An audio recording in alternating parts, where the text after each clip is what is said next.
এসএফের বেধড়ক মারে গুরুতর আহত ইমরান মিয়া, শওকত আলী, দিলওয়ার হোসেন নামে 3 যুবক। মধুপুরের পাথারিয়াদার এলাকার বিএসএফ ক্যাম্পে নিয়ে মারধরের অভিযোগ উঠল খোদ জওয়ানদের বিরুদ্ধে। জঙ্গল থেকে পাতা সংগ্রহ করার সময় ওই 3 যুবককে ভুলিয়ে নিয়ে যাওয়া হয় বিএসএফ ক্যাম্পে। সেখানে নিয়ে গিয়ে বেধড়ক বেঁধে মারধর করা হয়। চিৎকার শুনে এক যুবকের মা ক্যাম্পে দৌড়ে গেলে তাকেও মারধর করা সহ শ্লীলতাহানি করা হয় বলে অভিযোগ উঠছে। বিএসএফ জওয়ানদের বিরুদ্ধে মধুপুর থানায় মামলা রুজু করা হয়েছে আক্রান্তদের পক্ষ থেকে। আক্রান্ত মহিলার কি অভিযোগ শুনুন।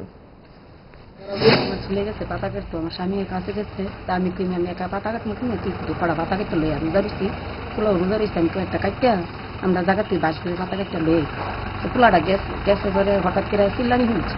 আমি বেড়াটা যেতে চিল্লান দিল গাড়া চিল্লান তো আমার পুতের বলা না শুনাম দৌড়ে গেছি গিয়ে ওই সাইডা দিয়ে গেটা পুতের বাইন্দা বুইন্দা বাইরে ইতাছে 3-4 জনে দইরা কম্পাইনা আর আইবিতে বেরিতেছে এখন আন্দাটা বেড়েছি আমার বেড়ে সিরা বিড়ে গোড়া হামড়াইলা তার দুটা বিডির গোড়া হামড়া মায়াডো ধরছে মায়াডো আমার শুরু করছে কোন আমি আন্দাতে দই রাখছি উত্তরে লইয়া শুরু করছে আমার